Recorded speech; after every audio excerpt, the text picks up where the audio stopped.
तर आपलं पुन्हा एकदा स्वागत। पंतप्रधान नरेंद्र मोदी रात्री 8 वाजता देशाला संबोधित करणार आहेत। ऑपरेशन सिंदूर नंतर मोदी पहिल्यांदाच देशाला संबोधित करतायत। भारत आणि पाकिस्तान यांच्यातील संबंध कमालीचे ताणलेले आहेत आणि सध्या दोन्ही देशात शस्त्रसंधी झालेली असली तरीही अद्याप हा तणाव निवळलेला नाही।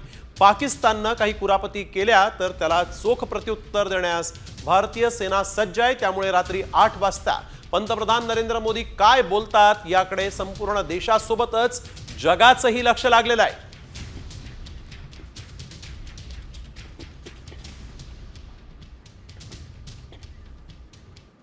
तर हम उनको मिट्टी में मिला देंगे। पाकिस्तानकडून गोळ्या आल्या तर आता तोफ गोळ्यांनी उत्तर देऊ। तिन्ही सैन्य दल प्रमुखांच्या बैठकीत पंतप्रधान नरेंद्र मोदींनी सूचना दिलेल्या आहेत। पंतप्रधान नरेंद्र मोदींनी नेमक्या तिन्ही सैन्य दलाच्या प्रमुखांना काय सूचना केल्या आहेत पाहूया। शत्रूला आपण त्यांच्या घरात घुसून मारलं, पाकिस्तानकडून गोळ्या आल्या तर आता गोळे फेका।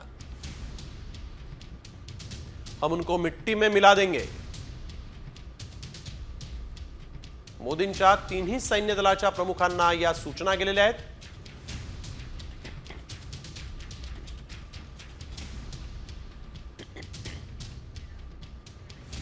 आणि आता पाहूयात इतरही सर्व महत्त्वाच्या बातम्या वॉर 50 मध्ये।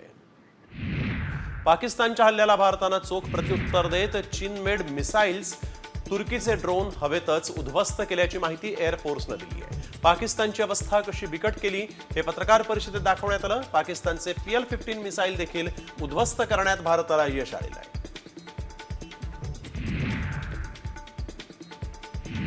समझने वाले को इशारा काफी है। भविष्यात कारवाईसाठी आमच्या यंत्रणा सज्ज आहेत। हल्ला केल्यास जशास तसं उत्तर देऊ असा इशारा भारतीय सैन्य दलाने पाकिस्तानला दिला आहे।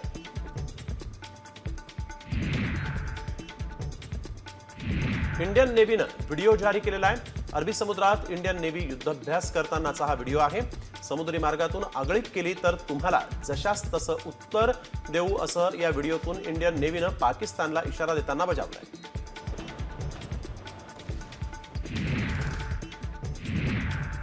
पाकिस्तानने ड्रोनद्वारे डागलेला बॉम्ब निकामी करण्यात यश आलं। सुरक्षा दलाच्या बॉम्ब निकामी पथकानं आणि NSGनं बॉम्ब नष्ट केलेला आहे। हे ड्रोन जम्मू जवळच्या एका गावामध्ये आढळले।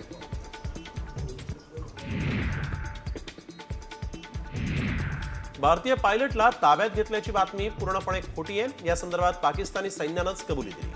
तर भारताचे सर्व पायलट सुरक्षित आहेत। भारतीय पायलट पाकिस्तानच्या ताब्यात असल्याची एक पोस्ट समोर आली होती, मात्र ती पोस्ट खोटी आहे यावर आता शिक्कामोर्तब झालाय।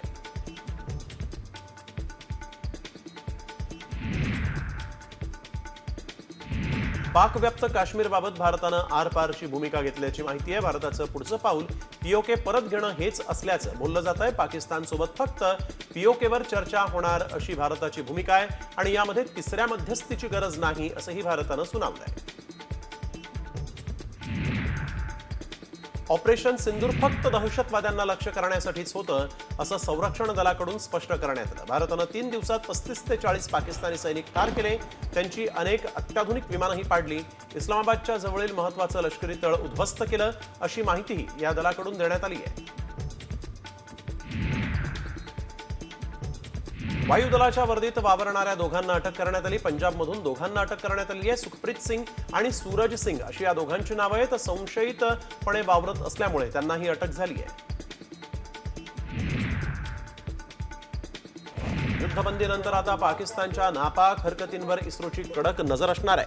अंतराळातून इस्रोच्या 10 उपग्रहांचा 24 तास पाकिस्तानच्या प्रत्येक हालचालींवर आता वॉच ठेवला जाईल। इस्रोचे अध्यक्ष डॉक्टर V नारायणन यांनी या संदर्भातली माहिती दिलेली आहे। देशाच्या सुरक्षेसाठी इस्रोचे 10 उपग्रह सतत कार्यरत असल्याचं नारायणन यांनी म्हटलेलं आहे। 18 मे रोजी ESO-09 हा उपग्रह प्रक्षेपित करण्यात येणार आहे। पृथ्वीचे अतिशय स्पष्ट छायाचित्र पाठवणारा उपग्रह असून लष्करी ऑपरेशन्ससाठी या उपग्रहाची मोठी मदत होणार आहे। दोन्ही देशाच्या संघर्षाच्या पार्श्वभूमीवर प्रक्षेपणाला विशेष महत्त्व आहे।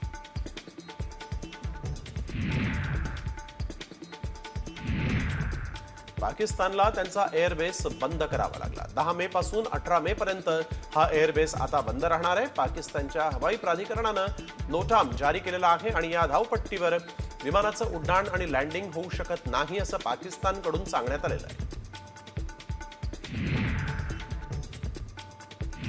पाकिस्तानकडून गोळी चालली तर भारताकडून तोफगोळे डागले जातील. युद्धविरामानंतर अशा शब्दात पंतप्रधान नरेंद्र मोदींनी पुन्हा पाकिस्तानला थेट इशारा दिला.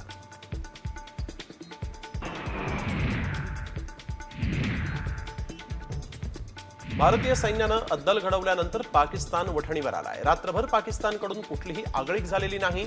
भारतीय सैन्य दलानं या संदर्भात माहिती दिलेली आहे. रात्रभर या ठिकाणी तणावपूर्ण शांतता होती.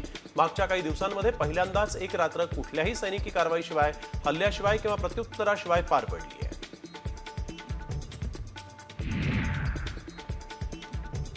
दहशतवाद्यांच्या दफनविधी वेळेस नमाज अदा करणाऱ्या अब्दुल रौफच्या व्हिडिओनं पाकिस्तानचा पर्दाफाश केला आणि या व्हिडिओमध्ये तो काश्मीरमध्ये मुजाहिद्दीन आम्हीच पाठवल्याची कबुली देत असल्याचंही स्पष्ट झालंय.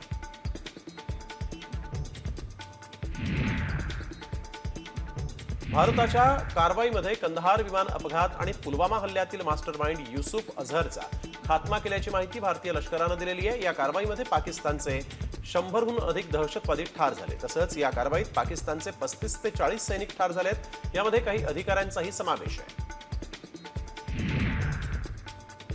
पाकिस्तानी स्लीपर सेल्सचे जम्मू आणि काश्मीरमध्ये जाळे असल्याचं उघड झालेलं आहे.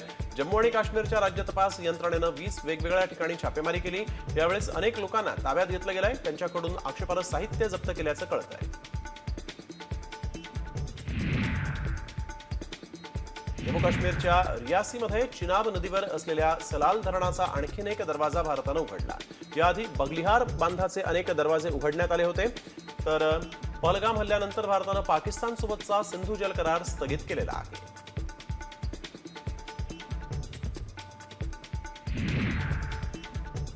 बलूच लिबरेशन आर्मीनं भारत पाकिस्तान संघर्षात आपली भूमिका स्पष्ट केली. पाकिस्तानकडून शस्त्रसंधी हा धोका असल्याचं बलूच लिबरेशन आर्मीनं म्हटलंय. पाकिस्तान विरुद्ध लष्करी कारवाईत बलूच लिबरेशन आर्मी निर्णायक भूमिका बजावेल असं देखील त्यांनी म्हटलंय. पाकिस्तान संपूर्ण जगाला उद्ध्वस्त करू शकतो असं बलूच लिबरेशन आर्मीनं म्हटलेलं आहे. पाकिस्तान विरोधात लढण्यासाठी आम्हाला अणुबॉम्बची गरज नाही. भारतानं केवळ पाककडून घेतलेल्या 93,000 बंदुका 10-10 गोळ्यांचं द्याव्या अशी मागणी बलुचिस्तान लिबरेशन फ्रंटचे कमांडर डॉक्टर अलाह निझार यांनी केली आहे. पाक सैन्यानं बलुचिस्तानवर बेकायदेशीरपणे कब्जा करून अत्याचार केलेत. त्यामुळे त्यांना पाक विरुद्ध लढायचं आहे असंही त्यांनी पुढे म्हटलंय.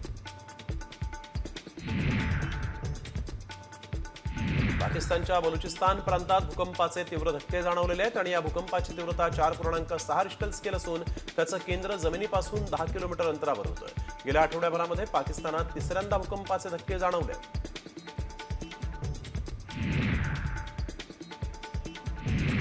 भारतावर आता हल्ला झाला तर पाकिस्तानला माफी मिळणार नाही अशा शब्दात पंतप्रधान मोदींनी अमेरिकेचे उपाध्यक्ष जे.डी. व्हान्स यांना बजावलं. एवढंच नाही तर 3 दिवस चाललेल्या ऑपरेशन सिंदूरमध्ये 35 ते 40 पाकिस्तानी सैनिक ठार झाल्याची माहिती देण्यात आलेली आहे.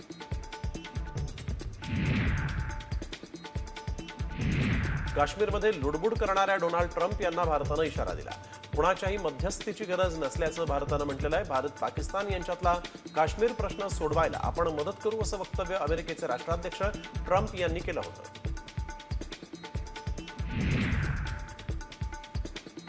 ठाकरे सेनेच्या मुखपत्रातून केंद्र सरकारवर ताशेरे ओढण्यात आलेले आहेत. डोनाल्ड ट्रम्प यांनी शस्त्रसंधीसाठी केलेल्या मध्यस्थीवरून निशाणा साधण्यात आलेला आहे. ट्रम्प यांनी काश्मीरबाबत केलेल्या विधानावरून मोदी शहांना सुनावलंय. अमेरिकेला एवढं महत्व देण्याची गरज काय असा सवाल काँग्रेसचे नेते वडेट्टीवार यांनी सरकारला केला. जे गमवायचं होतं ते तर गमावलं.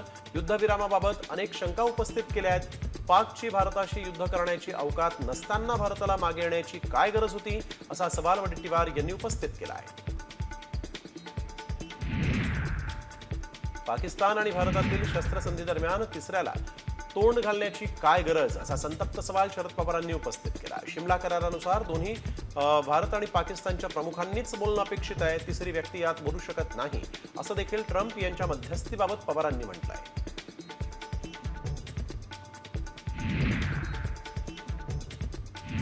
सोशल मीडियावर पाकिस्तान जिंदाबाद अशा घोषणा दिल्याप्रकरणी पुण्यातील 19 वर्षाच्या तरुणीला अटक करण्यात आली होती. या प्रकरणात आता NIA आणि ATS कडून तपास सुरू करण्यात आलेला आहे. या तरुणीचं सोशल मीडिया अकाउंट तपासण्यात आलं असून न्यायालयानं तिला 5 दिवसांची पोलीस कोठडी सुनावलेली आहे.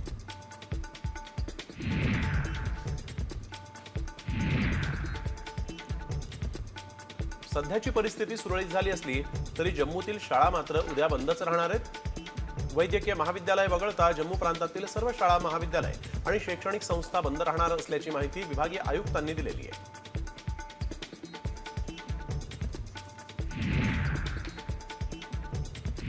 श्रीनगर अमृतसरसह इतर 32 विमानतळ जी आहेत ती आता सुरू करण्याचा निर्णय घेण्यात आलेला आहे। ऑपरेशन सिंदूर नंतर सुरक्षेच्या कारणास्तव ही विमानतळ बंद करण्यात आली होती। आजपासून सर्व कंपन्यांची विमानसेवा सुरू करण्यात आलेली आहे आणि त्यामुळे प्रवाशांना मोठा दिलासा मिळाला आहे। IPL 16 मे पासून आता सुरू होण्याची शक्यता आहे। उर्वरित 16 सामने चेन्नई, बंगळुरू आणि हैदराबादमध्ये खेळवण्याची सूत्रांची माहिती आहे।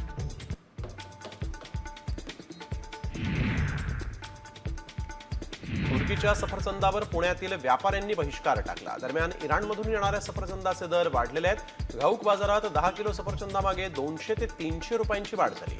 पाकिस्तानला लष्करी मदत करणाऱ्या तुर्कस्तान विरोधात भारतात संताप आहे।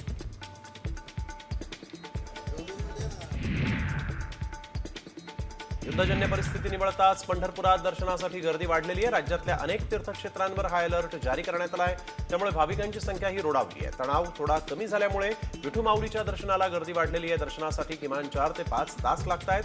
पंढरपूरच नव्हे तर इतर अनेक तीर्थक्षेत्रांवर देखील दर्शनासाठी भाविक गर्दी करत आहेत।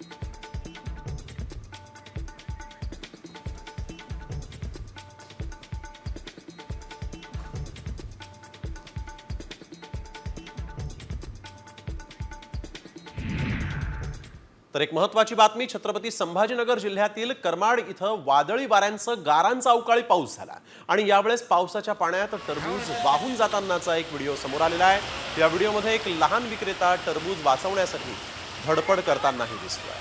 अवकाळी पावसानं सोमवारच्या बाजारातील व्यापाऱ्यांचं मात्र प्रचंड नुकसान केलेलं आहे आणि हा जो मुलगा आहे तो या ठिकाणी आपण बघतोय कशा पद्धतीनं आपण विक्रीसाठी आणलेला माल इथं वाचवण्याचा प्रयत्न करत होता।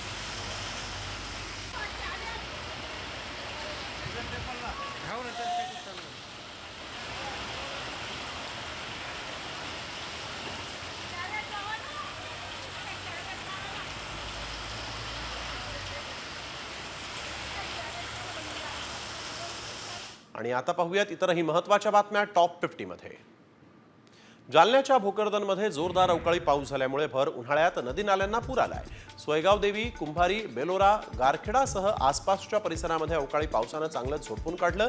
वादळी वाऱ्यासह पावसामुळे ओढ्यांना पूर आलेला असल्यामुळे फळबागांना फटका बसण्याची शक्यता आहे। तर पुढील 4 दिवस अवकाळी पावसाचा इशारा हवामान विभागानं दिलेला आहे।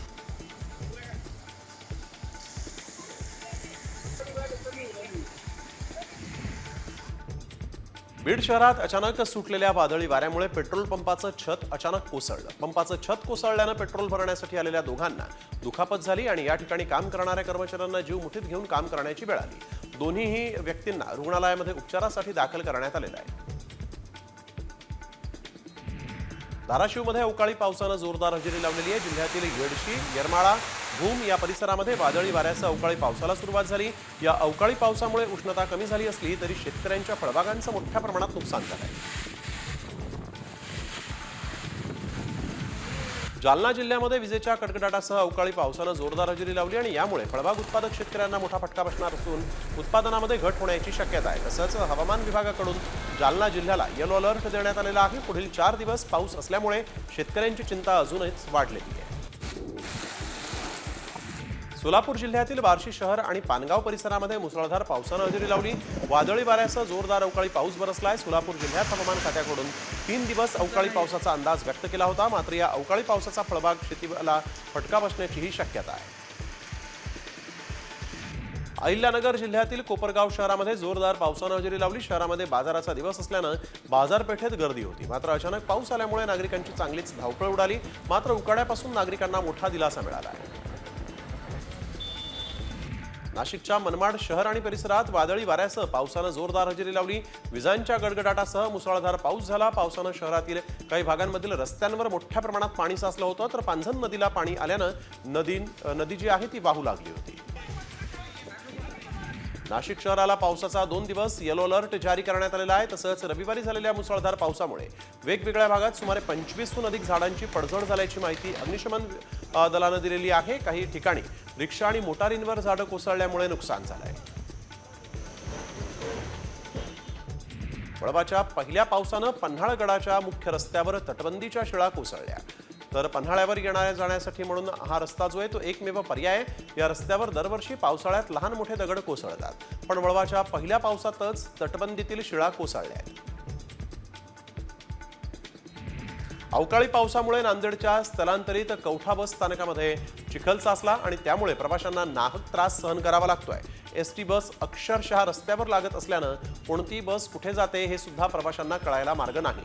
बस मिळत नसल्यामुळे प्रवाशांनी संताप व्यक्त केला आहे. सरकार शेतकऱ्यांच्या प्रती निष्ठुर आहे असा हल्लाबोल काँग्रेसचे नेते विजय वडेट्टीवार यांनी केला. अवकाळीमुळे झालेल्या नुकसानीचे पंचनामे करून अहवाल द्या असे कुठलेही आदेश सरकारनं आतापर्यंत दिलेले नाहीत. इतकं नुकसान होऊनही शेतकऱ्यांच्या व्यथा सरकार का समजून घेत नाही असा सवाल त्यांनी नागपूरमध्ये उपस्थित केला आहे. अजित पवार आणि शरद पवार एकत्र येणार असल्याची जोरदार चर्चा रंगलेली आहे. आजच्या मुंबईतील कार्यक्रमामध्ये अजित पवार आणि शरद पवारांमध्ये गुप्तगू सुरू होतं. अजित पवार आणि शरद पवार आजूबाजूला बसले होते आणि त्यानंतर अजित पवार उठून शरद पवारांच्या जवळ आले आणि यावेळेस शरद पवार बोलत असताना अजित पवार खाली वाकून त्यांचं ऐकत होते. अजित पवार गटाचे आमदार अमोल मिटकर यांनी दोन्ही राष्ट्रवादी अजित पवारांच्या नेतृत्वातच एकत्र आल्या पाहिजे अशी अपेक्षा व्यक्त केली. दरम्यान शरद पवार हे पक्षाचे मार्गदर्शक असतील. या एकत्रीकरणानंतर केंद्र आणि राज्य सरकार अधिक मजबूत होईल असा विश्वासही मिटकर यांनी व्यक्त केला. ते अकोल्यामध्ये बोलत होते. मंत्री जयकुमार गोरेंनी रामराजे नाईक निंबाळकरांवर नाव न घेता जहरी टीका केली. रामायणापासून महाभारतापर्यंत षडयंत्र करणारा शकुनी मामा कधीही जिंकलेला नाही, मग फलटणचा शकुनी सुद्धा जिंकणार नाही असं त्यांनी म्हटलंय. साताऱ्याच्या माण तालुक्यातील एका कार्यक्रमामध्ये ते बोलत होते. आता यावर रामराजे काय उत्तर देतात हे पाहणं महत्त्वाचं आहे. भाजप नेत्या आणि माजी खासदार नवनीत राणा यांना थेट पाकिस्तानमधून जीवे मारण्याच्या धमक्या दिल्या जात आहेत. हनुमान चालिसा वाचणारी हिंदू शेरणी थोड्याच दिवसांची मेहमान आहे, लवकरच तिला उडवून टाकणार असा धक्कादायक मजकूर अज्ञात व्यक्तीकडून राणांना पाठवण्यात आला आहे. टीम इंडियाचा स्टार क्रिकेटर विराट कोहलीनं कसोटी क्रिकेटमधून निवृत्ती जाहीर केली आहे. त्यामुळे एका विराट पर्वाचा अंत झालाय. विराटनं बीसीसीआयला आपण निवृत्ती घेत असल्याचं कळवलं. मात्र बीसीसीआयनं विराटला पुनर्विचार करण्यास सांगितलं होतं, तरीही विराट आपल्या निर्णयावर कायम राहिलाय. जळगावच्या सराफा बाजारात सोन्याच्या दरात पुन्हा मोठी घट झाली आहे. गेल्या 48 तासांमध्ये सोन्याच्या दरात 2,800 रुपयांनी घसरण झाली आहे. सोन्याचे दर 93,800 रुपयांवर पोहोचलेले आहेत. लग्नसराईच्या शेवटच्या आठवड्यात दर कमी झाल्यामुळे वराडी मंडळींना मोठा दिलासा मिळाला आहे. एसटीला आर्थिकदृष्ट्या सक्षम करण्यासाठी परिवहन मंत्री प्रताप सरनाईकांनी मोठा निर्णय घेतला. एसटी महामंडळात लवकरच मेगा भरती होणार आहे. तसंच भविष्यात 25,000 स्वमालकीच्या बसेस विकत घेण्यात येतील. या बसेस चालवण्यासाठी चालक आणि वाहक तसंच अन्य वर्गातील पदं येत्या काही वर्षात भरती केली जाणार असल्याची घोषणा सरनाईकांनी केली आहे. दुबईच्या भाविकानं साईबाबांच्या चरणी सुवर्ण अक्षरांचं दान केलेलं आहे. 24 लाखांचे 270 ग्राम ओम साई हे नाव देणगी स्वरूपामध्ये देण्यात आलेलं आहे. साईबाबांच्या द्वारकामाईमध्ये श्रद्धा सबुरी नावाच्या वरील बाजूस हे सुवर्ण नाव लावण्यात आलेलं आहे. सुवर्ण अक्षरांचं दान देणाऱ्या भाविकानं नाव जाहीर न करण्याची विनंती साईबाबा संस्थानाला केलेली आहे. नाशिकमधल्या कुंभमेळ्याच्या कामाला विलंब होत असल्यामुळे शहरवासियांनी प्रशासनावर नाराजी व्यक्त केली. तर सर्व कामे ही वेळेवर पूर्ण होतील असा दावा गिरीश महाजनांनी केला आहे. पुण्यामध्ये आरटीओ शालेय विद्यार्थ्यांना रस्ते सुरक्षा नियमांचे धडे देणार आहे. 8,000 शाळांमधील जवळपास 10 लाख विद्यार्थ्यांना यावेळेस रोड सेफ्टी ट्रेक या उपक्रमाच्या अंतर्गत धडे देण्यात येणार आहेत. या उपक्रमात एका दिवसात 600 विद्यार्थी सहभागी होणार आहेत. रस्ता सुरक्षेबाबत जनजागृती व्हावी यासाठी म्हणून सुद्धा आरटीओ क्लासरूम तयार करणार आहे.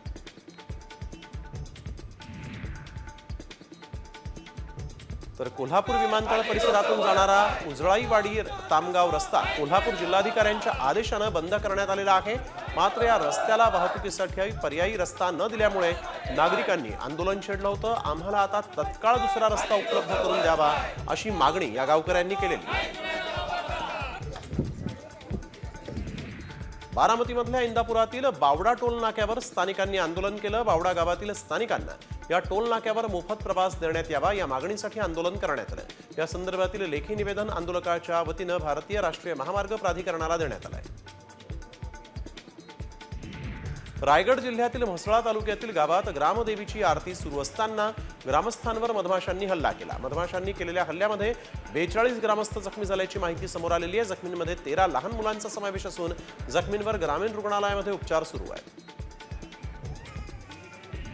मुरबाड तालुक्यातील अंगणवाडी भरती प्रक्रियेतील गैरव्यवहार झाल्याचा आरोप करण्यात आला होता आणि या प्रकरणी अधिकारी आणि कर्मचाऱ्यांवर तत्काळ निलंबनाची कारवाई करण्यात यावी अशी मागणी माहिती अधिकार कार्यकर्ता योगिता शिर्के यांनी ठाणे जिल्हा परिषदेचे मुख्य कार्यकारी अधिकारी रोहन घुगे यांच्याकडे केली आहे। बीडच्या ढेकनमोहामध्ये श्रीराम थापडेंच्या गोठ्याला अज्ञात व्यक्तीनं आग लावली आणि या आगीमध्ये 2 शेळ्या आणि 2 बोकडांचा होरपळून मृत्यू झाला। गोठ्यातील उपयोगी साहित्यही जळून खाक झालंय। प्रशासनानं आर्थिक मदत द्यावी अशी मागणी थापडे कुटुंबियांनी केलेली आहे। दरम्यान या प्रकरणी अज्ञात व्यक्तीविरोधात गुन्हा दाखल करण्यात आलेला आहे। हिंगणघाटमध्ये निशानपुरा वॉर्डातील गादीच्या कारखान्याला आग लागली। आगीमध्ये गादी कारखाना जळून खाक झाल्यामुळे मोठ्या प्रमाणात नुकसान झालेलं आहे। अग्निशमक दलानं आग आटोक्यात आणली आहे। आगीचं कारण अद्यापही कळू शकलेलं नसून आग ही शॉर्ट सर्किटमुळे लागल्याचा अंदाज व्यक्त केला जातोय। जुन्या खाणीतील खड्ड्यामध्ये पडून एकाच कुटुंबातील 5 जणांचा मृत्यू झाला। ही घटना नागपूरच्या सुरगाव शिवारात घडलेली आहे। मृतांमध्ये 1 पुरुष 2 महिला आणि 2 बालकांचा समावेश आहे। पोलिसांनी सगळ्यांचे मृतदेह बाहेर काढलेत। मात्र ही दुर्घटना आहे की सामूहिक आत्महत्या हे अद्याप स्पष्ट झालेलं नाही। या प्रकरणी पोलीस पुढील तपास करतायत। डोंबिवलीच्या मिलापनगरामध्ये दुचाकीस्वारानं उभ्या असलेल्या कारला जोरदार धडक दिली।